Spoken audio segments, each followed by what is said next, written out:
paz do nosso Senhor e Salvador Jesus Cristo esteja sobre a sua vida, sobre a sua família, esteja sobre todos nós, porque todos dela somos carentes dessa graça maravilhosa de Deus que em Cristo veio nos buscar e salvar, nos remir. A Igreja Batista em Cabo Verde, com muito prazer, anuncia sempre aqui neste canal que ora pelas famílias, não apenas pelas famílias que pertencem à igreja, mas pelos familiares, pelos amigos. Portanto, você está sendo lembrado em nossas reuniões de oração, em nossos cultos às quartas-feiras, também aos domingos. Pela misericórdia de Deus, estamos programando voltar aos nossos cultos presenciais no templo, porque a igreja nunca fechou, nunca parou, né? A igreja somos nós, então estivemos reunidos online durante todo esse tempo de pandemia e agora estamos retornando ao templo com todos os protocolos de segurança, né? E isso nós fazemos por amor também a cada um, né? E respeito e prudência. Então, é assim que nós vamos agir e que Deus nos abençoe, abençoe aqueles que estão trabalhando para que o templo esteja pronto, né, para o nosso retorno, e Deus continuará nos abençoando. Nós vamos continuar também com mensagens online, mas também estaremos presentes ali no templo, na Praça São Judas, em Cabo Verde. É ali que a igreja se reúne, a primeira igreja batista em Cabo Verde. Nós iniciamos aqui um estudo sobre a segunda vinda de Cristo. Puxa, mas há tantos estudos, tantas mensagens na internet, principalmente nesse tempo de pandemia, se multiplicaram, não, muito mais do que isso, né? Foi um crescimento exponencial, né? De mensagens sobre o fim dos tempos, o fim do mundo, a vinda de Cristo. Teve gente até marcando data, teve um falso profeta que marcou para maio passado, né? A volta de Jesus. Depois ele teve que dar uma desaparecida, não sei se ele teve coragem de reaparecer, né? E Jesus alertou sobre isso. Então, diante de tantas mensagens, será que precisamos de mais uma mensagem? Bom, existem aqueles que estão pregando de forma séria, usando a Bíblia de verdade, não manipulando a Bíblia, né, para impor medo em alguém, porque Jesus nunca falou da sua segunda vinda para impor medo. Jesus não quer que ninguém o adore por medo. Aliás, isso nem é adoração, né? Deus quer que os seus adoradores o adorem em espírito e em verdade, não por medo. Então, quando pregamos mensagens sobre a segunda vinda de Cristo, temos que pregar no Espírito de Cristo, segundo a palavra de Deus. Qual foi o objetivo de Jesus e dos seus apóstolos ao falar sobre esta realidade? Jesus há de voltar, né? Por que Jesus então falou sobre isso? Jesus falou certamente para deixar os seus em alerta. Mas por que em alerta?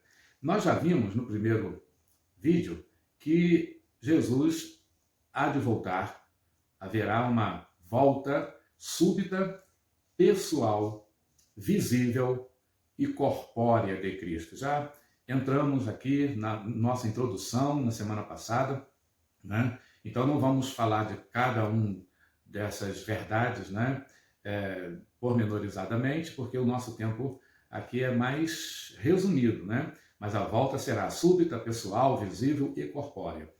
E nós lemos, a partir daquilo que o próprio Jesus deixou para nós, nós começamos a partir da palavra de Jesus, né? Mateus 24, 44. Por isso, ficai também vós apercebidos. Olha o que Jesus disse, né? Qual a intenção dele ao falar da sua segunda vinda? Trazer pavor sobre as pessoas? Medo, como já falamos? Não. Ficai vós também apercebidos, porque a hora em que não cuidais, o Filho do Homem virá. É garantia de Jesus. Ele também garantiu em João capítulo 14, ele disse: na casa de meu pai há muitas moradas, eu vou preparar lugar para vocês e vou voltar para levar vocês para que estejam comigo para sempre, onde eu estiver, na casa do Pai.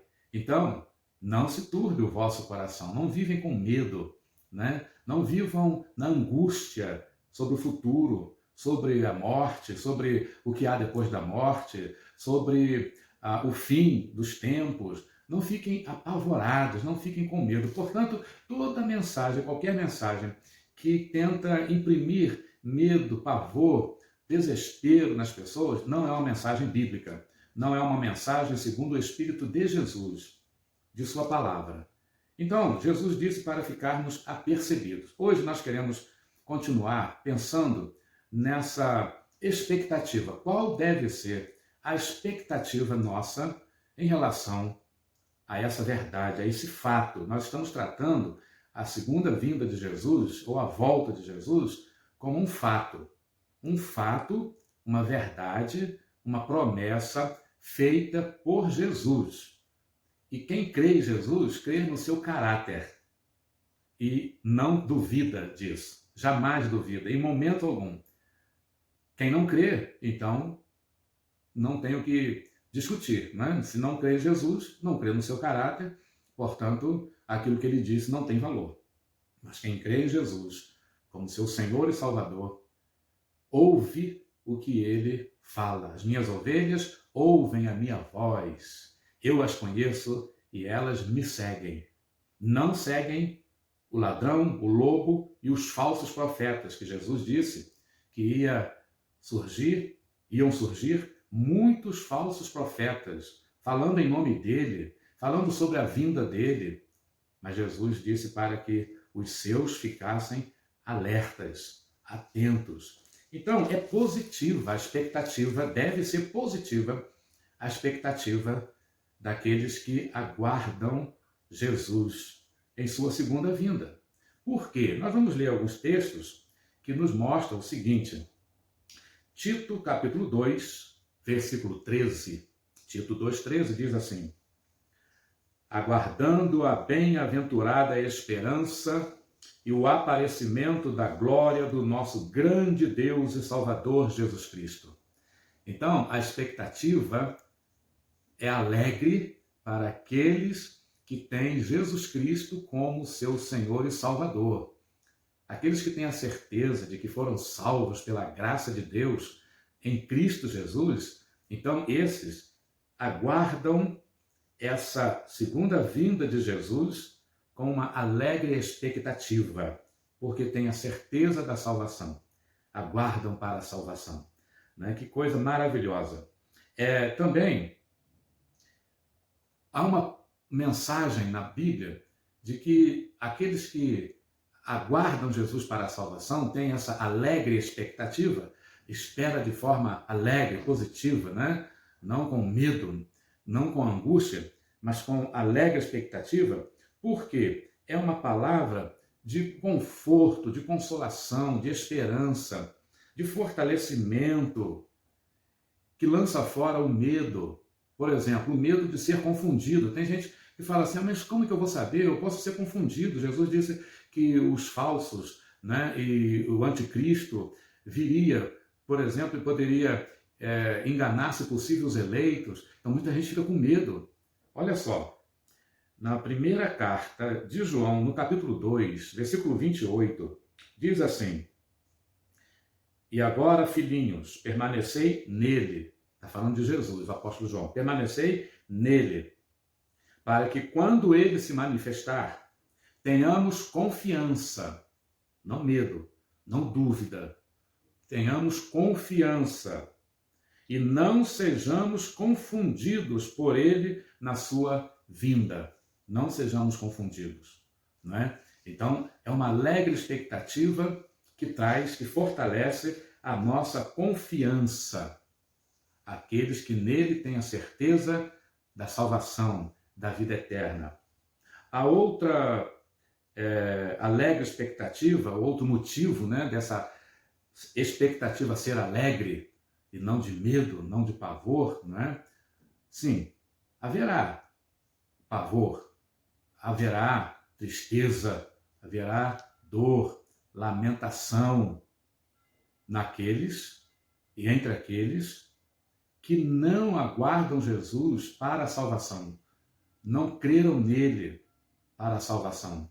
Aqueles que procuraram outros meios, seus próprios meios, merecimentos, religiões, para a sua salvação. Né? Então, esses aguardam na inquietação, na dúvida, na angústia, e haverá muito pranto, muito choro, muita tristeza. Então, é uma triste expectativa. Mas nós estamos enfatizando aqui porque que é uma alegre expectativa da volta de Jesus naqueles que o aguardam para a salvação, aqueles que nele têm a certeza da salvação. Por causa das recompensas que a Bíblia promete, que próprio Jesus também falou, e os seus apóstolos, que receberam dele a sua palavra. Então, há recompensas, né? E quais são essas recompensas outorgadas aos crentes? Primeiro, honra da parte do rei. Serão honrados aqueles que creram em Jesus. Bem-aventurados aqueles servos, os quais, quando o Senhor vier, achar vigiando. Em verdade vos digo que se cingirá e os fará sentar-se à mesa, e chegando-se os servirá. O próprio Jesus vai colocar os seus servos que o aguardam para a salvação e que são fiéis, né? E que vivem alertas, em prontidão. Esses vão receber essa honra de serem assentados à mesa por Jesus, com o próprio Jesus. Também a honra da comunhão, de viver para sempre com Jesus, como ele disse em João capítulo 14, 3, e vão estar com ele para sempre, comunhão com o Rei. A outra promessa maravilhosa, que enche o coração daqueles que nele creram, daqueles que nele têm a certeza da salvação, que é a promessa da semelhança com o Rei. Essa aqui é uma das mais gloriosas promessas. Há um hino muito lindo no Inário, O Cantor Cristão, que fala desse texto, de um texto de 1 João 3,2, que diz assim: Amados, agora somos filhos de Deus, e ainda não se manifestou o que havemos de ser, mas sabemos que quando ele se manifestar, seremos semelhantes a ele, porque assim como é, o veremos. É o hino 364 do Inário O Cantor Cristão, muito usado pelos batistas, né? E no mundo todo, nós somos filhos de Deus. O hino é totalmente baseado em 1 João 3,2. Que grande privilégio! Não há palavra humana para expressar a grandiosidade desse privilégio. Seremos semelhantes a ele, o veremos como ele é. O coração humano tem tanto desejo, a alma humana tem tanto anseio de ver a glória de Deus.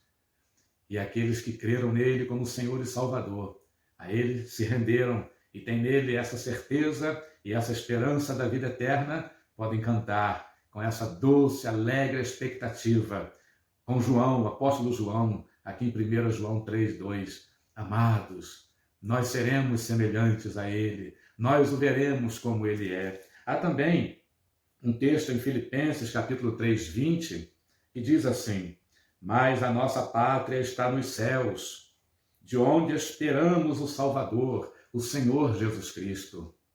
Esperamos o Senhor, o Salvador. Quem creu nele como Senhor e Salvador, aguarda com doce expectativa, alegre expectativa. Também Filipenses 3:21, né? Ele transformará o nosso corpo de humilhação, o corpo que está sujeito a câncer, a enfermidades degenerativas, né? É chamado aqui na Bíblia o corpo de humilhação, esse corpo que é passageiro, é pó. Não adianta inventarem doutrinas, os falsos mestres, os falsos apóstolos, querer dizer que você pode ter uma fé que vai transformar esse corpo aqui em um corpo de aço, que você vai ser um super crente acima das enfermidades. Isso tudo é mentira. É a palavra de Deus sendo torcida, manipulada para enganar, para atrair pessoas para o bel prazer dos enganadores, que constroem os seus impérios de mentiras. Mas a palavra de Deus, ela mostra a realidade para nós, que esse corpo é um corpo de humilhação, é fraco, é fraqueza, é pó. e vai voltar para o pó, está sujeito a enfermidades. Mas a promessa gloriosa, incomparável, não se compara a uma cura de uma enfermidade, qualquer que seja a enfermidade, não pode ser comparada a essa glória. Olha, Filipenses 3:21, que transformará o nosso corpo de humilhação para ser conforme o seu corpo glorioso. O corpo de Jesus glorioso, aquele com o qual ele ressuscitou. Então, o nosso corpo de humilhação será transformado num corpo semelhante ao de Jesus. Existe promessa mais gloriosa que essa? Segundo o seu eficaz poder. Estamos falando também aos domingos sobre o Evangelho eficaz. Segundo o seu eficaz poder, de sujeitar também a si todas as coisas, inclusive a morte. Tudo sujeito a Jesus. Que promessa gloriosa, que doce e alegre expectativa tem aqueles que aguardam Jesus para a salvação. Você aguarda Jesus com qual expectativa? Pense nisso. Veja o que Deus quer. Veja o que Deus oferece a você pelo chamado do Evangelho eficaz. Que Ele nos abençoe. Amém.